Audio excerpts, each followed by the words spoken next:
setia. Bimbinglah Tuhan, tak pernah bersalah.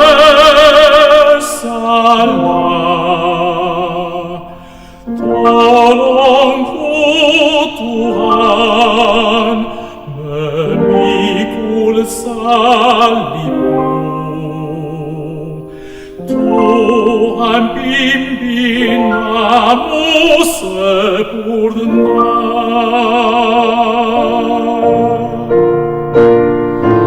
Dalam kota besar atau dalam limbah, jiwa sama berharga di matamu. Kemana saja ku telah sedia.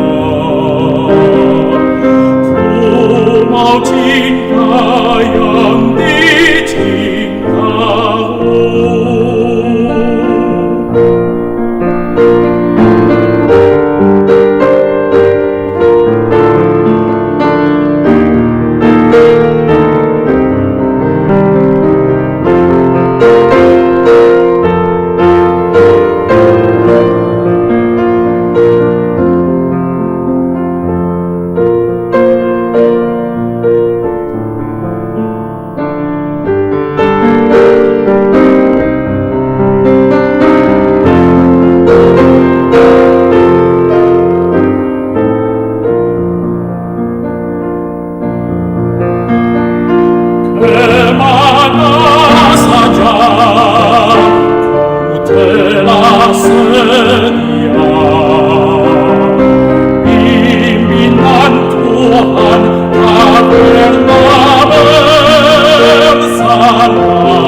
Saudara-saudara saya, malam ini tiba di tempat kota.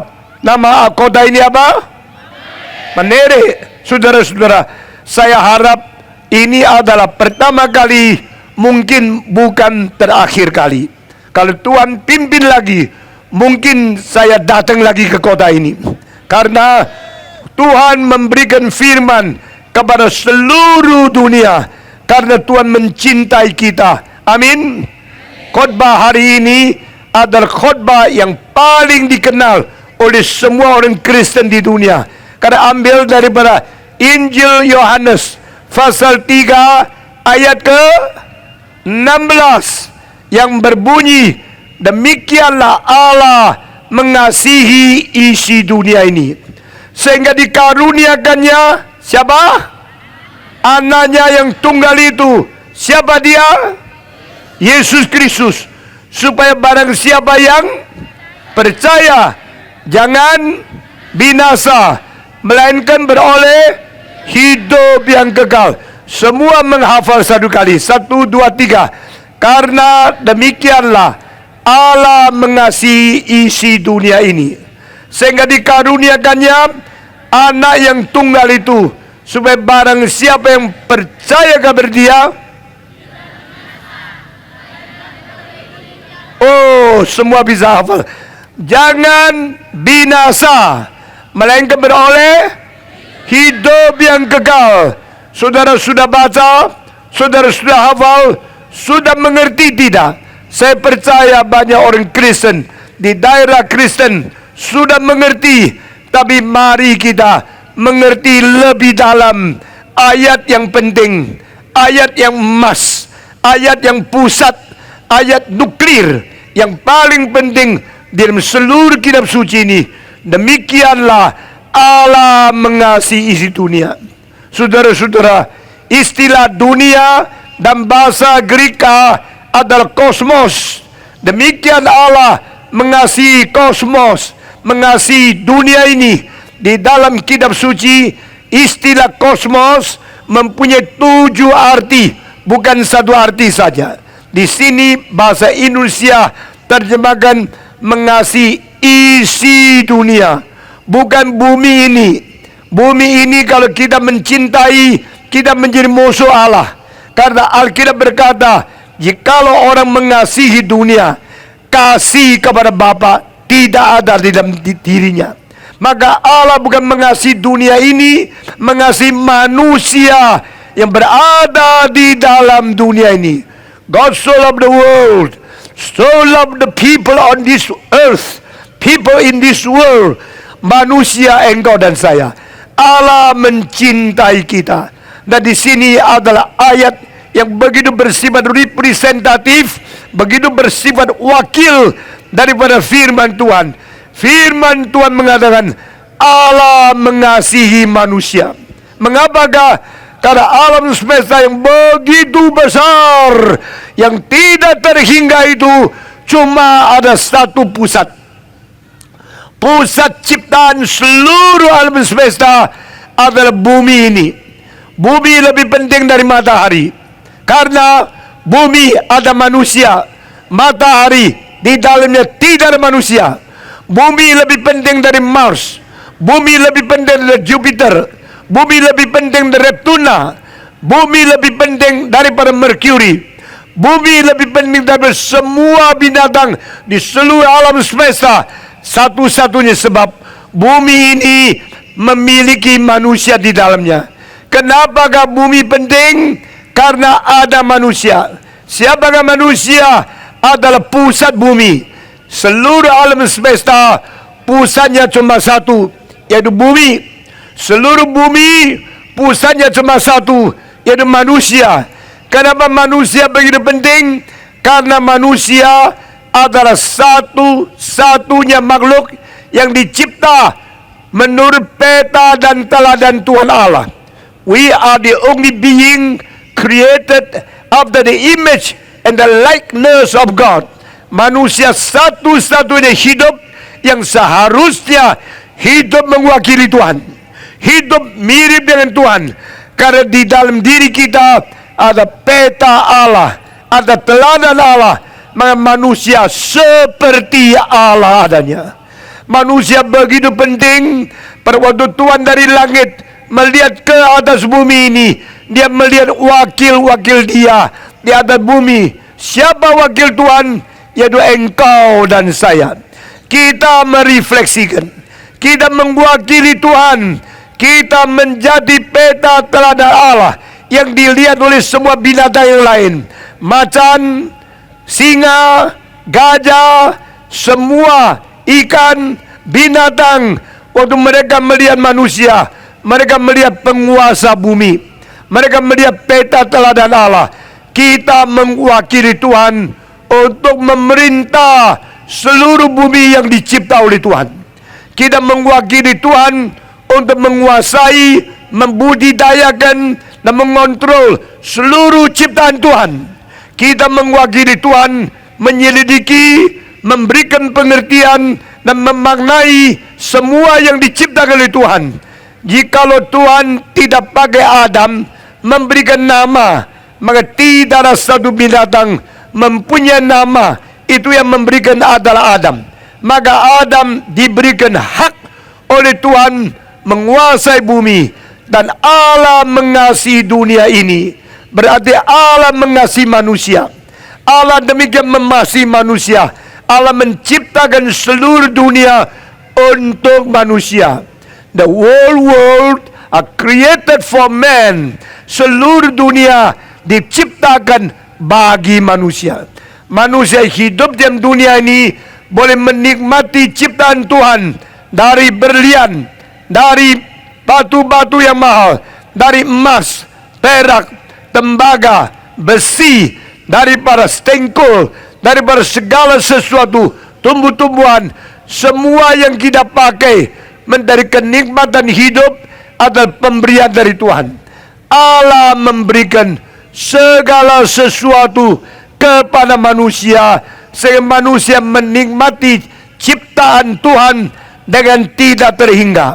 Saudara-saudara tahu tidak, baru 3 tahun yang lalu penemu-penemu ilmuwan memberitahu kepada kita apa yang bisa kita terima daripada bumi ini adalah harta yang tidak habis-habis.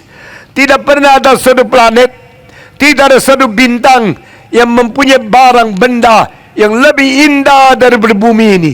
Karena segala sesuatu yang disimpan di dalam bumi ini mempunyai nilai tidak habis-habis, beribu-ribu miliar dolar yang tidak mungkin engkau menggali, tidak mungkin engkau mendapatkan di dalam planet yang lain.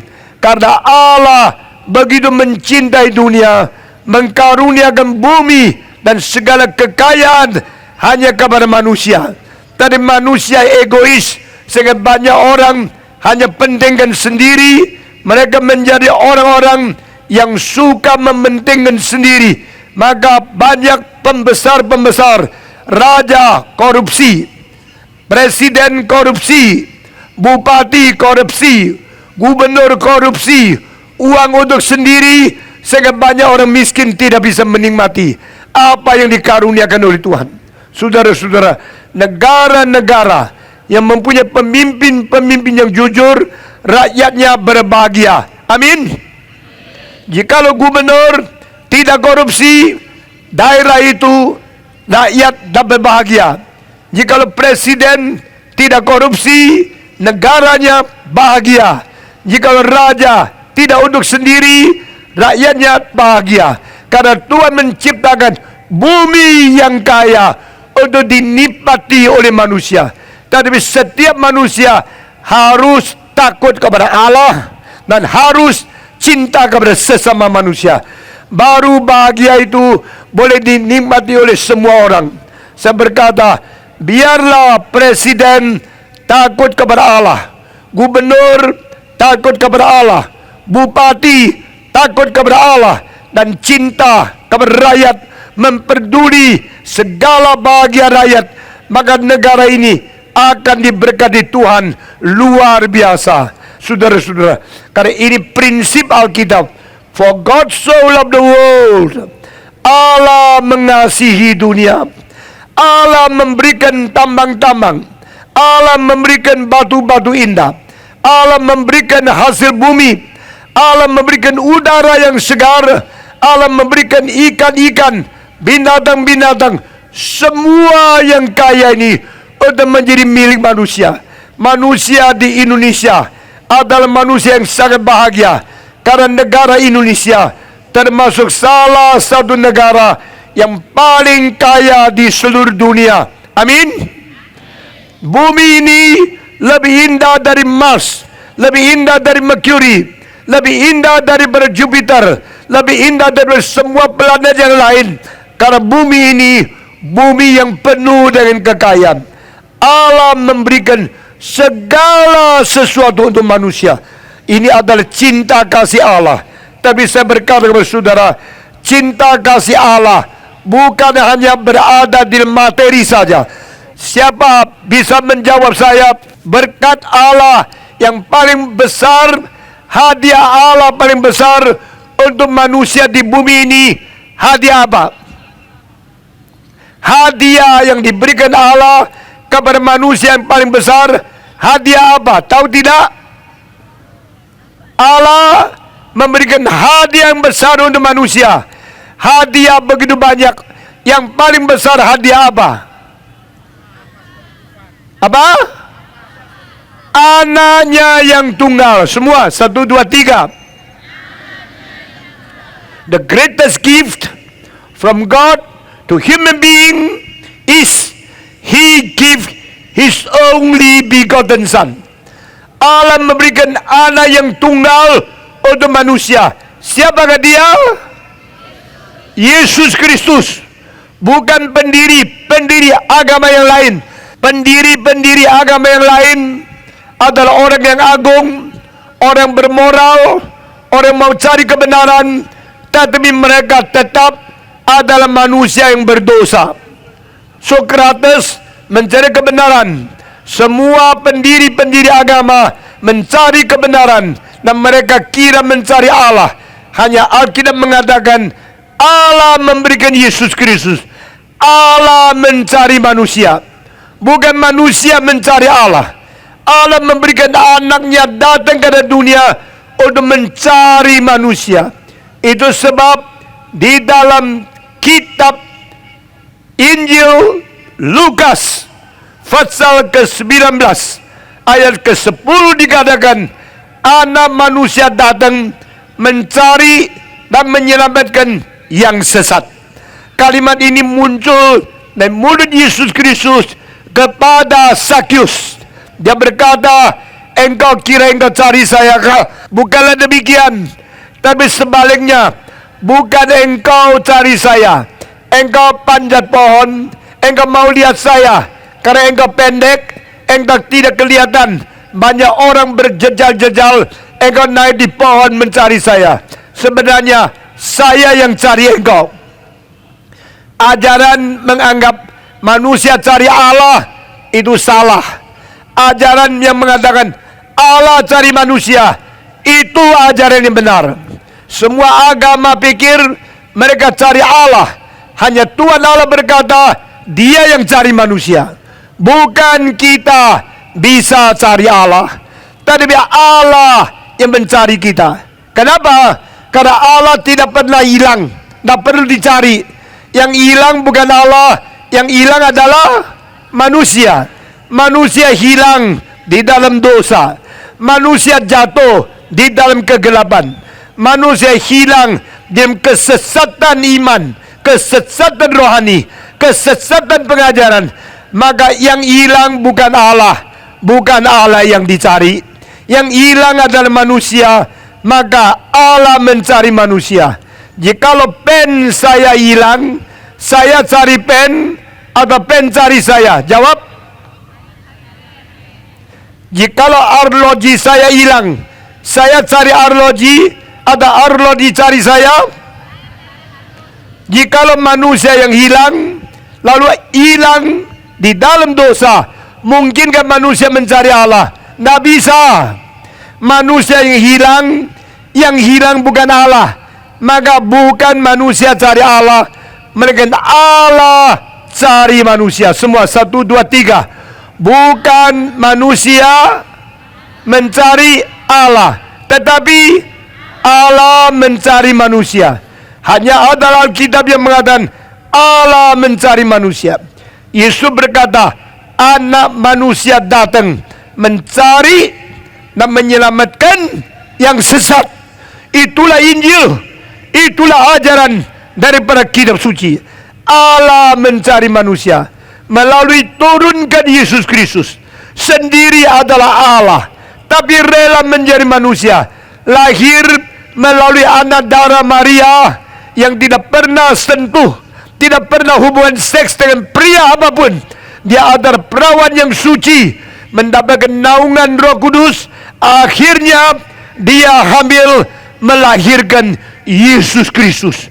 Saudara-saudara, Yesus adalah Allah menjadi manusia. Allah di tengah-tengah manusia. Allah berbentuk manusia menjadi pengantara, karena hanya satu Allah. Dan antara Allah dan manusia hanya satu pengantara, yaitu Dia yang sendiri turun, lahir menjadi manusia. Namanya Yesus Kristus. Saudara-saudara, Yesus yang adalah Allah sendiri menjadi manusia. Di tengah-tengah Allah dan manusia Dia menjadi satu-satunya pengantara untuk membawa manusia kembali kepada Allah. Dan Yesus berkata, aku datang mencari dan menyelamatkan yang sesat. Itulah sebabnya engkau mesti percaya kepada Yesus. Saya harus menerima Yesus. Di luar Yesus Kristus tidak ada juru selamat.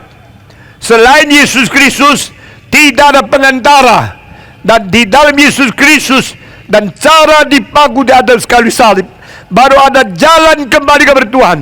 Yesus berkata, akulah jalan, akulah kebenaran, akulah hidup. Seorang pun tidak kembali kepada Bapa kecuali melalui aku. Di dalam Yesus Kristus kita mendapatkan keselamatan dari anugerah Allah untuk dunia ini. Ini pemberian yang terbesar. Sekarang saya mengulangi sekali lagi, Tuhan memberikan segala sesuatu, kekayaan yang tersimpan di dalam bumi ini untuk menjadi hadiah kepada manusia. Tapi hadiah Allah paling besar untuk manusia, apa itu? Hadiah Allah untuk manusia yang paling besar, apa itu? Yesus Kristus. Demikian Allah mengasihi isi dunia, sehingga dikaruniakan anak yang tunggal itu, Yesus Kristus ke dunia. Kalau Yesus adalah Allah, kenapa menyebut Yesus anak Allah? Kalau Yesus anak Allah, kenapa dia Allah? Dia Allah kah? Atau dia anak Allah kah? Sekarang saya mau jelaskan doktrin yang penting ini. Is Jesus God? Yes. Jesus adalah Allah. Is Jesus the Son of God? Apakah Yesus anak Allah? Yes. Jesus is Son of God. Engkau bilang, saya bingung.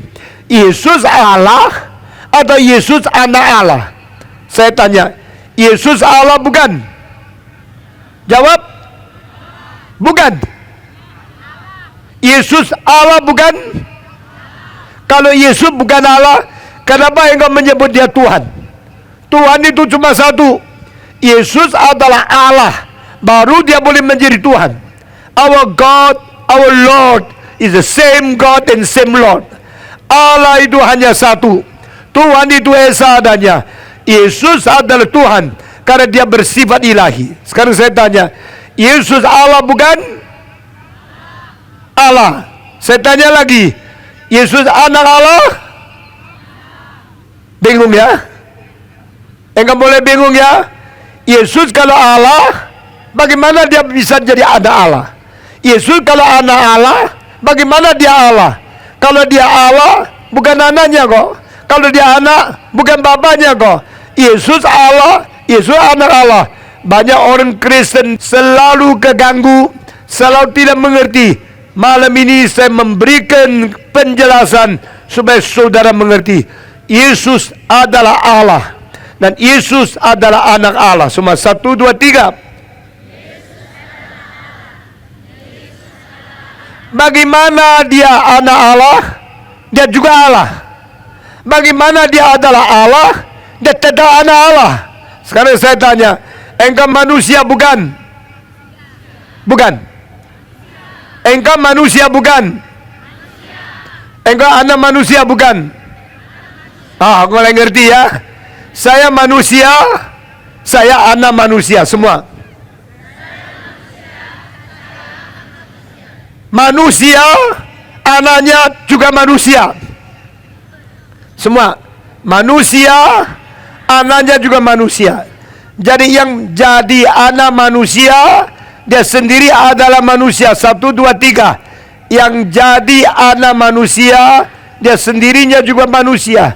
Kalau begini saya mengatakan, Yesus adalah anak Allah, dia sendiri adalah Allah. Sama tidak? Ngerti? Yesus adalah Allah, Yesus adalah anak Allah. Engkau bilang, iya ya, gampang ya. Yesus adalah Allah, dia adalah anak Allah. Saya adalah manusia, saya adalah anak manusia. Oh, sudah ngerti ya? Belum, saudara-saudara. Yesus adalah Allah, dia juga adalah anak Allah. Saya adalah manusia, saya juga anak manusia. Sama, seperti sama, tapi tidak. Kenapa? Karena Yesus Allah, dia juga anak Allah. Saya manusia, saya juga anak manusia. Beda. Saya adalah manusia, saya juga anak manusia, tapi saya sama ayah saya dua manusia. Yesus adalah Allah, Yesus anak Allah, tetapi dia Allah, Bapanya Allah, bukan dua Allah. Allah itu esa adanya. Engkau bilang seperti sama, tapi masih tidak ngerti. Apa artinya? Yesus adalah Allah, Yesus juga anak Allah, dan Allah itu esa adanya. Saudara dengar satu kali lagi, saya manusia seorang, saya anak manusia, Papa seorang. Saya manusia, saya anak manusia, ini dua orang. Satu Bapa, satu anak, dua orang. Yesus adalah Allah, Yesus adalah anak Allah. Ini bukan dua Allah, satu Allah. Bagaimana bisa terjadi hal ini? Maka doktrin Tritunggal banyak orang sulit mengerti. Tapi karena pastor sudah mengajar, karena pendeta sudah berkhotbah, sehingga kita terima Allah Tritunggal, Allah Tritunggal, Allah Tritunggal. Mengerti tidak? Tidak. Tahu Allah Tritunggal? Tahu. Engkau mengaku Tritunggal? Ngaku. Bagaimana menjelaskan? Tidak ngerti. Nah, ini kesulitan orang Kristen. Hari ini saya harap engkau ngerti, engkau tuntas apa artinya Allah Bapa, Allah Anak, Allah Roh Kudus, tiga pribadi tetapi satu Allah. Saudara-saudara, Allah Bapa adalah Allah, Allah Anak adalah Allah, Allah Roh Kudus adalah Allah. 1, 2, 3. Keras, 1, 2, 3. Allah Bapa adalah Allah, Allah Anak adalah Allah, Allah Roh Kudus adalah Allah. Tetapi bukan tiga Allah, melainkan satu Allah. Semua 1, 2, 3. Tetapi bukan tiga Allah, melainkan satu Allah. Namun bukan satu pribadi, tetapi tiga pribadi. Semua bukan satu pribadi, tetapi tiga pribadi.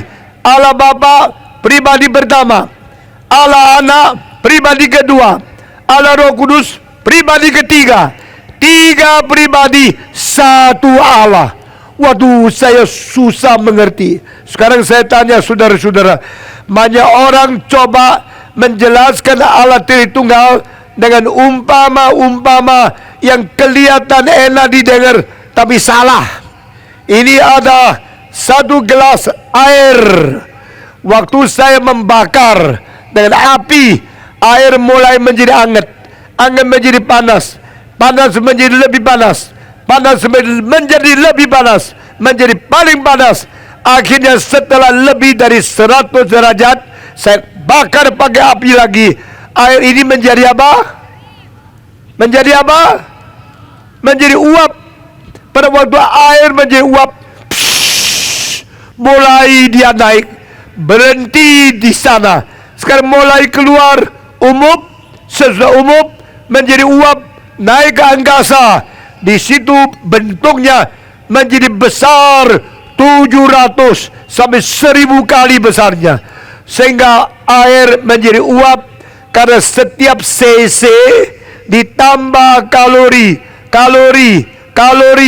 sampai sudah 100 derajat Celcius. 1 cc ditambah 540 kalori, air itu menjadi uap, bentuk menjadi besar. 1 cc menjadi lebih 1000 cc. Kekuatan itu kalau ditekan tidak bisa keluar, dia akan meledak. Akhirnya berikan bocoran sedikit, jalan dia keluar. Akhirnya kereta api bisa jalan. Itu adalah pakai dalil fisika, bikin air yang sudah membengkak 1000 kali lebih menjadi uap yang mendorong sampai kereta api yang ribuan ton bisa berjalan di atas rel. Ini adalah cara membuat mesin. Dari air menjadi besar, menjadi uap, lalu ditekan, dia tidak ada tempat pergi, dia lari daripada satu tempat, mendorong mesin, mulai putarkan roda, kereta api itu jalan. Tetapi uap itu sama air ini sama, namanya adalah bentuk H2O. H berarti hidrogen, O berarti oksigen. H2O, dua bagian hidrogen, satu bagian oksigen. Kalau semua itu digabungkan, bentuknya menjadi air. Waktu air menjadi uap, tetap air. Waktu uap menjadi air, tetap air. Karena uap H2O, air juga H2O. Lalu air ini saya masukkan ke dalam kulkas, ke dalam refrigerator. Pada waktu masuk di dalam, dia menjadi dingin, makin dingin, makin menyusut, makin dingin, makin menyusut, sampai pada derajat keempat, saya dinginkan lagi, tarik keluar kalori yang berada di dalam 1 cc, saya keluarkan 80 kalori. Akhir dari 4 derajat air yang dingin menjadi es yang beku, karena setiap cc dikeluarkan 80 derajat. Lalu dia menjadi es. Air menjadi es. Saya mau tanya, waktu air menjadi es, lebih menyusut atau lebih memegat? Saudara tidak belajar fisika? Air menjadi uap, lebih membengkak atau lebih menyusut? Air menjadi uap, menjadi lebih bengkak, lebih besar.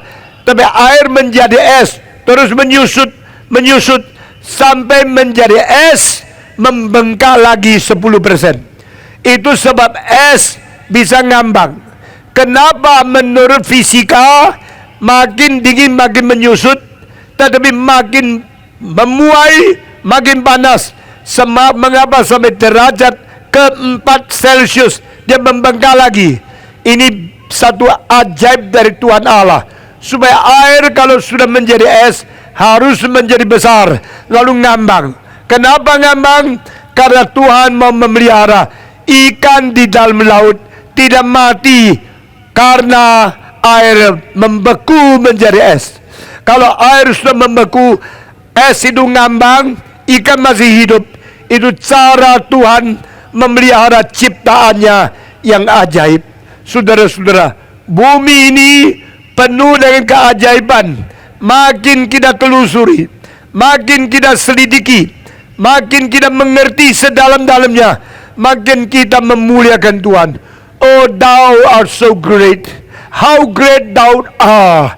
Tuhan, berapa agung engkau-nya, berapa dahsyat engkau-nya, berapa maha kuasa engkau, berapa ajaib engkau menciptakan segala sesuatu. Sekarang saya tanya, waktu air menjadi uap tetap H2O, sekarang air menjadi es tetap H2O. Sehingga air adalah H2O, menjadi uap H2O, menjadi es beku tetap H2O. Inilah katanya Tritunggal. Oh, sekarang saya mengerti. Sama kan? Air H2O, air menjadi uap tetap H2O, air menjadi es tetap H2O. Jadi es adalah bentuknya air, sama dalamnya H2O. Waktu es menjadi air, H2O. Waktu air menjadi uap, tetap H2O. H2O. Ini namanya sama-sama bentuk berbeda, tetapi substansinya sama. Ini Allah Tritunggal. Allah Bapa, Allah. Allah Anak, Allah. Allah Roh Kudus, Allah. Allah Bapa di surga, Allah Anak ke dunia ini, Allah Roh Kudus masuk hati manusia. Allah Bapa, Allah Anak, Allah Roh Kudus sama-sama Allah. Satu di Bapa di surga, satu turun menjadi Yesus, satu masuk hati manusia menjadi Roh Kudus. Ini tiga tetap adalah Allah. Saya ngerti ini adalah Tritunggal. Dengan demikian mengerti Tritunggal lebih gampang. Tapi saya berkata salah. Kenapakah yang begitu jelas tidak salah? Karena Allah Bapa tidak menjadi Allah Anak. Allah Anak tidak menjadi Allah Roh Kudus. Allah Bapa mengirim anaknya, dia sendiri tidak turun. Maka waktu Yesus dikirim turun ke dalam dunia, Bapanya tetap di surga. Waktu anak Yesus Kristus, anaknya Yesus datang ke dunia, sudah mati di atas kayu salib, sudah bangkit pula dari antara mati, dia naik ke surga lagi, kirim roh yang lain, pribadi ketiga turun. Roh itu bukan Bapa, roh itu bukan anak. Maka Allah Bapa bukan Allah anak, Allah anak bukan Allah Roh Kudus. Sehingga tiga ini berbeda, pribadi satu, pribadi dua, pribadi tiga, tapi sama-sama beresensi, bersubstansi yang namanya Allah itu. Saudara-saudara, tetapi air itu H2O, uap itu H2O, es itu H2O. Ini tiga adalah berubah dari esensi yang sama ke bentuk yang lain. Maka lain dengan Allah Tritunggal. Banyak orang kira menjelaskan Allah Tritunggal dengan bentuk air, dengan bentuk uap, dengan bentuk es. Sudah ngerti. Saya berkata, tetap salah, tetap tidak bisa mengerti. Maka ada seorang di Jawa, setelah dia mendengarkan khotbah-khotbah yang penting, akhirnya dia menjadi orang Kristen. Setelah menjadi orang Kristen, dia boleh mengajar satu ajaran. Banyak gereja kaget sekali. Wah, orang yang sudah jadi Kristen ngerti Allah Tritunggal. Banyak gereja undang dia ceramah di dalam gereja. Waktu saya dengarkan, saya mengatakan ini tetap salah. Orang ini pernah dengar khotbah saya, dia pernah ikut seminar saya, tapi saya tetap katakan yang you khotbahkan salah. Salah di mana? Dia mengatakan gampang mengerti Allah Tritunggal. Waktu saya di rumah, saya adalah ayah. Lalu setelah saya makan, saya bilang sama nyonya, bye-bye. Bilang sama anak, saya pergi kerja ya. Mereka bilang, iya papa, enggak pergi kerja. Saya bawa mobil. Waktu dia bawa mobil, dia bilang, ayah ini sekarang tidak mobil, bukan menjadi ayah, menjadi supir. Saya adalah ayah. Sekarang ayah ini bawa mobil menjadi supir. Sampai di kantor, saya bukan ayah, saya bukan supir, saya menjadi manajer. Siapa saya? Saya tiga peranan. Saya ayah, saya supir, saya manajer. Semua, 1, 2, 3. Saya ayah, saya supir, saya manajer. Ini dah Tritunggal. Allah Bapa, saya. Allah Anak, saya. Allah Roh Kudus, saya. Saya mengatakan salah. Kenapa salah? Engkau di rumah ayah, waktu engkau di mobil supir, ayah menjadi supir. Waktu engkau di mobil, rumah tak ada ayah, mobil ada supir. Engkau sampai di kantor, mobil tidak ada supir. Nah, engkau menjadi manajer. Engkau di kantor, kantor ada manajer, kantor tidak ada supir, kantor tidak ada ayah. Papa yang di rumah ayah sudah sekarang berada di mobil, yang di mobil berada di dalam kantor. Ini adalah satu peranan yang berfungsi tiga macam. Di dalam teologi Kristen, di dalam teologi Katolik, ini bukan Allah Tritunggal. Ini namanya Sabellianisme. Ini namanya sesuatu modalisme. Ini suatu ajaran yang salah. Karena Allah Bapa bukan Allah Anak, Allah Anak bukan Allah Roh Kudus. Dia baru sadar, tapi saya tidak tahu dia akhirnya berubah tidak. Banyak orang kira dia sudah mengerti Allah Tritunggal, padahal tetap belum mengerti. Banyak orang kira dia bisa menjelaskan Tritunggal, tetap tidak jelas. Itu sebab saya sudah melayani Tuhan 60 tahun. Saya coba memberikan penjelasan, meskipun tidak 100% tepat, paling sedikit lebih jelas, membawa orang Protestan, membawa orang Pantekosta, membawa orang karismatik mengerti lebih tepat apa artinya Allah Tritunggal. Sekarang dengar baik-baik. Saya tanya, kitab suci orang Kristen ada berapa? Jawab. kitab suci orang Kristen ada berapa? Satu, yaitu kitab Perjanjian Lama tambah Perjanjian Baru. Amin. Kitab orang Kristen cuma satu kitab. Jadi kitab yang terdiri dari Perjanjian Lama dan Perjanjian Baru. 66 jilid, 39 Perjanjian Lama, 27 Perjanjian Baru. Seluruhnya 66 jilid. Ini namanya kitab suci. Orang Protestan semua percaya 39 jilid di dalam Perjanjian Lama ditambah dengan 27 di dalam Perjanjian Baru, digabung Kejadian sampai Maliaki, lalu Matius sampai Wahyu. 66 jilid ini adalah kitab suci yang sempurna. Sekarang dengar kalimat di bawah ini. Kitab suci orang Kristen hanya satu. Kitab suci orang Kristen adalah yang satu ini. Sekarang saya tanya, saya punya satu kitab suci, saudara punya kitab suci tidak? Punya? Saya punya satu kitab suci, saudara punya satu kitab suci. Sudah berapa? Dua ya? Saya satu, engkau satu. Sudah berapa? Lalu dia satu. Sudah berapa? Tiga. Lalu saya tanya lagi, kitab suci orang Kristen berapa banyak? Loh, sudah tiga kok satu. Saya satu, kamu satu, dia satu. Berapa? Tiga. Atau satu? Satu. Atau tiga? Satu? Atau tiga? Tiga? Atau satu? Kenapa saya satu, kamu satu, dia satu, kok jadi satu? Mulai ngerti ya? Saya punya kitab suci satu-satunya yang Tuhan berikan kepada manusia. Engkau punya kitab suci satu-satunya yang Tuhan berikan kepada manusia. Dia punya kitab suci, kitab satu-satu yang Tuhan berikan kepada manusia. Sekarang saya tanya, kitab suci saya satu ini kitab utuh tidak? Utuh. Karena 66 jilid kitab suci yang kamu miliki utuh tidak? Utuh. Karena 66 jilid kitab suci yang dia punya utuh tidak? Utuh. Karena 66 jilid jadi satu tambah satu tambah satu. Kitab suci orang Kristen berapa? Ini lebih dekat dengan pengertian Allah Tritunggal.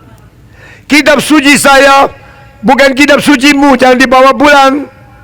Kalau engkau bawa pulang punya saya, engkau mencuri. Saya punya, bukan engkau punya. Di situ ada tulis Stephen Tong. Ini kitab suci saya punya. Maka engkau jangan bawa pulang. Kitab sucimu saya tak boleh bawa pulang, karena ada catatan ini punya engkau Abdul Qadir atau Francis, siapa namanya. Maka kitab sucimu, kitab pribadimu. Kitab suciku, kitab pribadiku. Kitab suci dia, kitab pribadi dia. Saya punya, bukan engkau punya. Engkau punya, bukan dia punya. Tiga orang mempunyai tiga kitab suci, tetapi kitab suci orang Kristen cuma satu. Di sini satu sama tiga tidak terbentur. Dari sini mengerti Allah Tritunggal. Engkau bilang, oh kalau begini semulai jelas ya. Yang disebut Allah Bapa, Allah. Allah Anak, Allah. Allah Roh Kudus, Allah. Allah Bapa bukan Allah Anak. Allah Anak bukan Allah Roh Kudus. Tetapi bukan tiga Allah, melainkan satu Allah. Allah yang Maha Esa. Semua Allah yang Maha Esa. Tetapi ada Allah Bapa, Allah Anak, Allah Roh Kudus. Allah Bapa suci tidak? Allah Anak suci tidak? Allah Roh Kudus suci tidak? Itu sebab pada waktu Yesaya masuk ke dalam bait Allah, dia melihat ke tempat yang maha tinggi, Allah bersemayam di taktanya. Lalu keliling takhta Allah ada serapim-serapim, ada malaikat-malaikat yang keliling terbang dengan rajin. Banyak sekali Allah satu, malaikat banyak, dan malaikat-malaikat terbang. Mereka masing-masing mempunyai 2 sayap tutup muka, 2 sayap tutup kaki, 2 sayap yang lain untuk berterbang. Masing-masing serafim berapa sayap? Saudara anda bisa jawab ya. Ada 2 sayap tutup muka, 2 sayap tutup kaki, 2 lagi terbang. Berapa sayap? 6. Setiap malaikat serafim ada 2 sayap yang tutup muka. Artinya sambil melayani Tuhan, sambil tidak suka cari muka, tidak menonjolkan diri, selalu simpan, bukan mau show off, bukan mau membanggakan, coba lihat saya. Banyak orang melayani Tuhan, merebut kemuliaan Tuhan, tidak suka sembunyi, tidak suka menyembunyikan jasa sendiri. Itu sambil melayani, sambil berdosa. Banyak orang melayani Tuhan sambil memberitahu orang, saya ke sini ke sana, saya berapa sibuk, saya berapa hebat, sambil menonjolkan diri. Itu berdosa. Malaikat yang sungguh-sungguh melayani Tuhan menutup mulut, menutup muka supaya tidak dilihat, supaya orang lain melihat Tuhan, bukan melihat dia. Pendeta-pendeta, pastor-pastor yang menonjolkan diri, bertobatlah engkau. Semua pelayan yang menonjolkan jasa kemana saja dia pergi, itu bertobatlah engkau. Biar kita selalu menyembunyikan diri kita, membesarkan Tuhan Allah, memperkenalkan kemuliaan Allah, menunjukkan kebesaran Tuhan Allah. Amin. Tetapi sudah menutup muka, menutup kaki, tetap terbang dengan rajin melayani.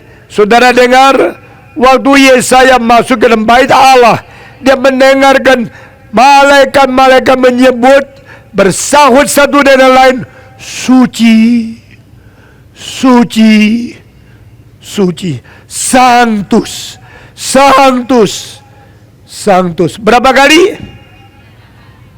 Berapa kali? Suci, suci, suci berapa kali? Kenapa 3? Tidak tahu. Kenapa bukan 4? Kenapa bukan 2? Kenapa bukan 10? Kenapa bukan 1? Suci, suci, suci. Di dalam Katolik, di dalam mesa, di dalam lagu-lagu yang indah, selalu ada sanctus, sanctus, sanctus. Hitunglah baik-baik lagu dari Beethoven, dari Mozart, dari Haydn, dari Elijah Mendelssohn, daripada César Franck, daripada Gounod, daripada Verdi, daripada Puccini, semua sanctus, sanctus, sanctus 3 kali. Kenapa? Allah Bapa suci, Allah Anak suci, Allah Roh Kudus suci.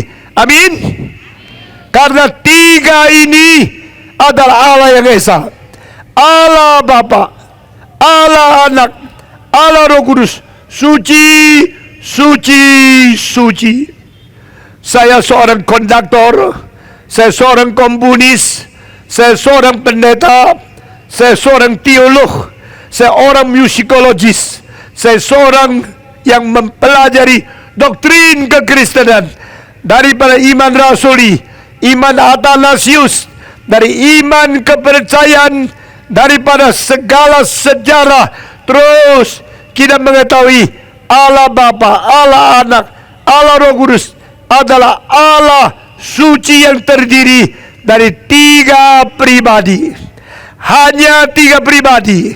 Dan Allah Bapa mengirim anaknya turun ke dalam dunia sebagai pemberian yang terbesar. Supaya apa? Supaya Yesus datang menjadi juru selamat. Yesus datang menebus dosa. Yesus datang boleh mati mengganti engkau dan mati mengganti saya, menjadi penebus di atas kayu salib di dalam sejarah. Kita bersyukur kepada Tuhan. Karena demikianlah Allah mengasihi isi dunia, sehingga dikaruniakan anak yang tunggal itu. Yesus diberikan oleh apa? Yesus turun ke dalam dunia, tugasnya banyak sekali. Dia menyembuhkan orang sakit, dia memperdamaikan manusia dengan Allah. Yesus datang ke dalam dunia ini, dia mencari yang sesat. Yesus datang ke dalam dunia, tugas yang paling penting, menggenapi rencana keselamatan Tuhan. Semua, 1, 2, 3. Menggenapi rencana keselamatan dari Tuhan. Semua ikut, 1, 2, 3. Menggenapi rencana keselamatan dari Tuhan. Jesus come to save. Jesus come to accomplish the redemptive grace of God. Yesus datang untuk menggenapi anugerah penebusan Tuhan sampai selesai, sampai tugasnya selesai, sempurna, digenapkan. Di mana? Di atas kayu salib. Saudara masih ingat Yesus di atas kayu salib mengatakan berapa kalimat? Siapa yang tahu? Yesus di atas kayu salib mengatakan berapa kalimat? 7 kalimat. Hanya 7. Jangan tambah-tambah. Seluruh kitab suci, Matius, Markus, Lukas, Yohanes, hanya 7 kalimat yang diucapkan oleh Yesus Kristus dari kayu salib. Kalimat pertama, Bapa, ampunilah mereka, karena apa yang mereka perbuat, mereka tidak mengetahui. Kedua, hari ini dengan sesungguhnya aku berkata kepada engkau, engkau dan aku berada berhidangan di dalam Firdaus. Hari ini engkau beserta aku di dalam Firdaus, di dalam kerajaan Allah. Dia bicara sama siapa? Perampok itu. Kalimat ketiga, Yesus berkata kepada Maria ibunya, lihatlah anakmu. Dan dia berkata kepada Yohanes, lihatlah ibumu. Ini kalimat ketiga. Kalimat keempat, Yesus berteriak, oh Allahku, Allahku, mengapa meninggalkan aku? Ini teriakan yang paling mengerikan, karena dia sebagai manusia, dia menanggung dosa engkau dan saya, sehingga dia dibuang oleh Tuhan. Dia sendiri menanggung dosa, dia sendiri dipaku di atas salib. My God, why hast thou forsaken me? Mengapa meninggalkan aku? Yesus kalau tidak dibuang, engkau tidak diterima. Yesus kalau tidak dikutuk, engkau tidak diberkati. Yesus kalau tidak digantung, engkau tidak diampuni. Yesus kalau tidak mengalirkan darah, tidak ada penebusan. Jikalau Yesus tidak dibuang, engkau tidak diterima kembali. Sehingga dia berteriak, Allahku, Allahku, mengapa meninggalkan aku? Kalimat kelima, Yesus mengatakan, genaplah, sudah selesailah, sudah sempurnalah, sudah jadilah keselamatan. Kalimat keenam dia berkata, auslah aku.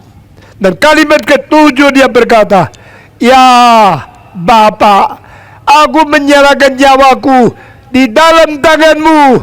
Lalu dengan sudah teriakan terakhir itu, dia menganggukkan kepalanya, berhenti bernapas, dan dia mati. Inilah Yesus, inilah Juru Selamat, ini pemberian Allah paling besar untuk manusia. Saudara-saudara, mengapa menjadi orang Kristen? Karena demikian Allah mengasihi isi dunia. Mengapa saya mengabarkan Injil? Karena demikian Allah mengasihi dunia. Demikian besar cinta Tuhan, sehingga dikaruniakan anak yang tunggal itu, supaya barang siapa yang percaya jangan binasa, mereka beroleh hidup yang kekal. Sekarang jawab saya, Tuhan mencintai orang Kristen tidak? Mencintai. Tuhan mencintai orang komunis tidak? Mencintai. Tuhan mencintai orang ateis tidak? Mencintai. Tetapi yang penting adalah semua orang, kalau engkau percaya Yesus, engkau tidak binasa, tetapi mendapatkan hidup yang kekal. Siapa saja dicintai Tuhan. Siapa saja kalau menerima Tuhan Yesus, dia pasti tidak usah binasa. Menerima Yesus akan mendapatkan hidup yang kekal. Karena demikian Allah mengasihi isi dunia, sehingga dikaruniakan anak yang tunggal itu kepada mereka, supaya barang siapa yang percaya kepada dia jangan binasa, melainkan beroleh hidup yang kekal. Saudara-saudara, saya segera akan selesai khotbah malam ini, dan saya akan minta saudara jawab kepada Tuhan, maukah engkau sungguh-sungguh percaya kepada Yesus Kristus? Mau? Maukah engkau buka hati mengundang Yesus masuk ke dalam jiwamu? Mau? Maukah engkau sungguh-sungguh mengundang Yesus menjadi juru selamatmu? Percayalah kepada dia, tinggalkan dosamu, beriman kepada Yesus, maka dia yang mati dan bangkit bagi engkau akan masuk ke dalam hatimu, menjadi juru selamatmu, menjadi Tuhanmu, menjadi penebusmu. Karena di luar Yesus Kristus tidak ada juru selamat. Saya segera akan berhenti khotbah saya, dan saya memberikan satu kesempatan saudara tidak maju ke depan, tapi saudara memberikan jawaban kepada Tuhan dengan angkat tangan. Saya mau menjadi orang Kristen yang sejati, menerima Yesus ke dalam hati saya. Malam ini silakan Yesus masuk ke dalam hati saya. Ada orang demikian? Angkat tangan saudara. Saya lihat semua yang menerima Tuhan Yesus, angkat tangan di hadapan Tuhan. Mari kita kembali kepada Tuhan. Mari kita buka hati kita. Mari kita menerima Yesus sebagai juru selamat.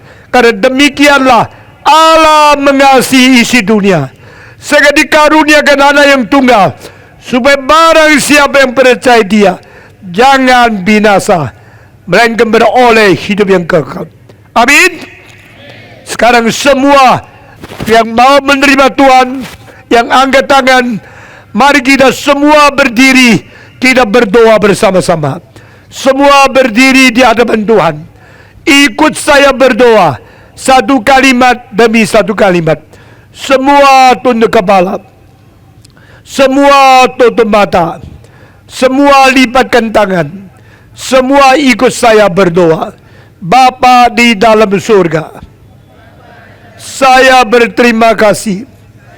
Engkau Allah yang esa, Engkau Allah yang sejati, Engkau Allah yang hidup, Engkau Allah Tritunggal. Saya berterima kasih karena Bapa mengirim anak datang ke dalam dunia, menjadi manusia, rela mati mengganti saya di atas kayu salib. Oh Tuhan, Engkau menanggung dosa saya, Engkau menanggung hukuman saya, Engkau menerima kutukan saya di atas kayu salib. Engkau dicambuk, Engkau dipaku, Engkau digantung, Engkau dibunuh, Engkau menyerahkan nyawa, Engkau mengalirkan darah mengganti dosa saya. Pada malam ini saya sekali lagi mengaku Engkau adalah juru selamat, Engkau adalah Tuhan saya. Saya menerima Yesus sebagai juru selamat pribadi. Mulai hari ini sampai selama-lamanya. Engkau berkata, barang siapa percaya jangan binasa, melainkan beroleh hidup yang kekal. Sekarang saya datang kepadamu, minta pengampunan Tuhan. Kiranya Allah Bapa mengampuni segala dosaku. Kiranya Yesus Kristus menyelamatkan jiwaku. Kiranya Roh Kudus memberikan hidup yang baru kepadaku. Pimpin aku di dalam hidup yang kekal. Ikut Tuhan, taat Tuhan sampai selama-lamanya. Dengarlah doa saya. Terimalah seruan saya. Cantumkanlah nama saya di dalam buku Al-Hayat di dalam surga, mulai hari ini sampai selama-lamanya. Dengarlah doa saya dalam nama Yesus Kristus, satu-satunya juru selamat. Saya sudah berdoa. Amin.